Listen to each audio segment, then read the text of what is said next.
The Agriculture Department says it's focusing on measures to improve egg availability in the country. It says retailers battle with stock shortages due to the worst outbreak of bird flu in South Africa's history. Millions of chickens have been culled as part of containment efforts. Well, today the Agriculture Minister Thoko Didiza met with retailers to discuss the impact on supply. And speaking of the minister, we're able to speak tonight to Minister Thoko Didiza, who joins us on News at Prime. A very good evening to you, Minister. Grateful for your time. So, of particular concern, as per the statement you've sent out tonight, is the availability of eggs, a shortage there. How serious are the constraints? Thank you very much, Chamegile, as well as with Kathy in studio and your listeners and viewers on News Africa. It is important for me to indicate that in our meeting really with the retailers today, we were assessing the shortage on eggs, which is not a countrywide challenge, but in some regions on the country, particularly when you look at Gauteng and where the impact of the avian flu has been felt in those production areas that produces eggs at the moment. So in our engagement, we're looking at the containment measures that we need to put in place to ensure that we contain the disease spread, but secondly, to look at measures that we can put in place to make sure that we allow for imports so that we can deal with the scarcity where there is. We've heard the word constraints, you use the word scarcity now. Is there a clear breakdown, for instance, Minister, on what retailers would typically have in stock, be it on the shelves or on the back end, and what is now missing as a result of this avian flu outbreak? Well, in the meeting with the retailers, there was really no figures that were given to say in Woolworths or in Pick n Pay or in ShopRite, this is how much we're actually short of in terms of the eggs that there are in. Woolworths, for instance, indicated that they still do have, though not in large amounts, they are starting to ration. And in our view is that it's important not to cause panic. It's necessary that as best as we can, we utilize what is there and what is available. And you mentioned Woolworths now rationing supply. I wonder what that entails and if other retailers in the meeting today have said about whether that is perhaps an attractive intervention or option for them as well.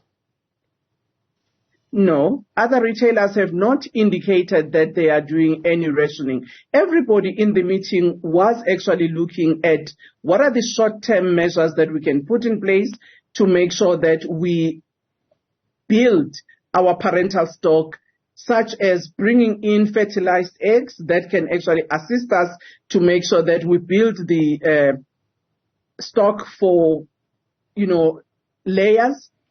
As you know that in the broiler industry, the impact is not so much because in any way on that front, we are importing chickens, even though we produce them domestically, but also you still have imports that come into the country.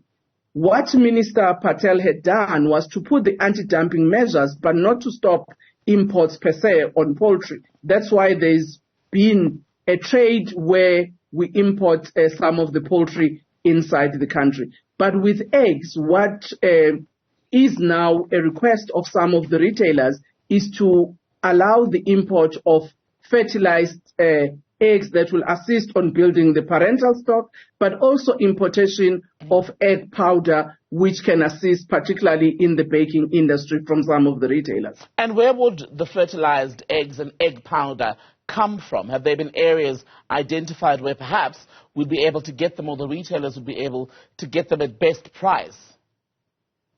Well, I'm not sure whether the issue of the best price is the issue, but the industry would know which are the area that they would actually source some of their imports. It could be in the region, it could be in the EU and some of the Southern African Development Community areas, which will mean our neighboring areas, for instance. I was asking about best price because I'm sure you've seen a lot of South Africans eat eggs, and a lot of them would be concerned about whether what the retailers now have to do to mitigate the shortage would ultimately trickle down to them at the till when people are already struggling to pay for so many other basics. So they'd be wanting to know if we're going to get cheaper alternatives. Well, indeed, that is why even in the cabinet statement that was issued by Minister Ntshabeni last week, we indicated as government that we would look at measures that will assist the current challenge that we're facing in a manner that doesn't actually become a challenge for our consumers. And how quickly do we know how quickly some of these fertilized eggs, for example, would be able to be brought into the country? Well, it depends on the application on a permit from a particular retailer or any organization that would want to import such eggs, and it would follow a normal process. What we have committed to is understanding the constraint. We will work as fast as we can to short-circuit some of those processes so that it doesn't take longer, because we have to meet the current domestic challenge that we have as a country. Sounds as though there's a lot of planning that's going on and not yet much that's actually being effected. If you look at some of the reporting over the weekend, there are areas where people are saying they've seen people basically stockpiling or trying to stockpile supply because they fear that their nearest retailer will run out. How do we address that sort of panic buying that may begin to creep in? Actually, Thembekile, that's precisely what usually is a problem, because when we do panic buying, we create scarcity when there is none at the moment. And that is why we've been giving necessary information to update our citizens what is happening, how are we actually managing the situation to contain the disease so that we can ameliorate the challenge that we're facing. We've also had discussion today, and on Friday last week we had discussions with the poultry industry from the producer side to make sure that we do not just throw figures without having correct data from which we're all speaking from, because that in itself creates confusion in the market about what is really the state of play. That is why from our side it has been important to engage with the sector so that collectively we speak from the same sheet. In the environment, for instance, there has been a call for vaccination, and we have indicated that in the meeting with the producers together with SAPRA and our own registrar, we have discussed the matter of vaccination and how we will deal with that. As I speak to you, we have received 2 applications from companies that would want to register some of the vaccines that have been used in other jurisdictions on H5 and H7. And our scientists are actually evaluating the efficacy, the quality, and the safety of those vaccines for our jurisdiction. And within a week or 2, we will be able to announce how far we are with that process.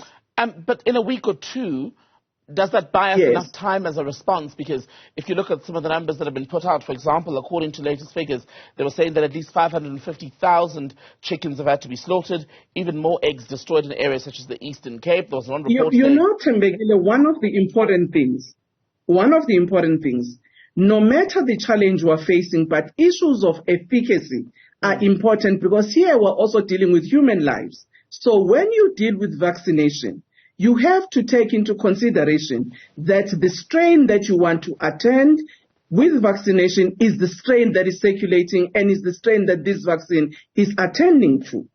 Those are important to also make an assessment.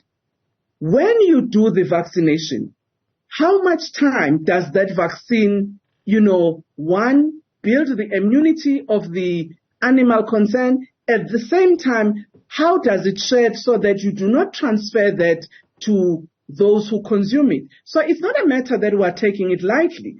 And the industry understands that very well. And I think it's important for us to allow for those processes to actually be done so that we're not found wanting tomorrow. Right. So where I was going earlier and trying to read out those numbers, looking at an article by The Citizen, they had said that, for example, the JSE-listed producer of new-laid eggs, that's Quantum Foods, was already forced to cull at least 420,000 chickens in its attempt to curb the spread of avian flu. That was back in April already. Others are also reporting tens of thousands of chickens which have had to be culled. They've had to destroy eggs as well. And I wonder if this outbreak now, we can say, is under control. How much worse could it get? Well, let me first say that any animal disease is a reportable disease in terms of our regulations and in terms of international standards. That is so because we need to actually report not only to ourselves but also to those with whom we trade with, particularly through the OIE, so that different countries may take the decisions on how they deal with our own market. And it is for that reason that in our engagement with SAPA last week, we actually said we needed to have clear data so that we do not just get the numbers being thrown out to say we've culled so many numbers when there is no evidence of such. And I want to go back then, in the interim, while all of this is being worked out, to the issue of pricing. Should we accept as South Africans that in the medium to long term, perhaps, the price of poultry, the price of eggs, will go up? Well, that I cannot determine because in terms of the pricing, that's what the retailers would actually be involved in. We don't determine prices as government, but we wouldn't say we would see or we would like to see an unfair increase of prices. It would have to be clear as to what occasion, the price of increase in poultry or eggs. Part of what we're working on, and it's what we've spoken to the industry about, to say sometimes rationing does cause problems because you create unnecessary scarcity. So if prices did go up, Minister, would I be right to say that government at this point is in no position to help perhaps cushion the impact on consumers and households? Well, maybe if you can clarify, what do you mean when you say that? Is there anything that you could do in the event that the industry was forced to hike prices as a result of the egg shortage, or would consumers, households, basically just have to grin and bear it because there'd be nothing you'd be able to do to help? No, that's actually what I'm asking as to what do you mean, because as I indicated, financially, would you be able to assist perhaps? Part of the assistance we're doing now is to ensure that the permitting that is required for importation is actually fast-tracked.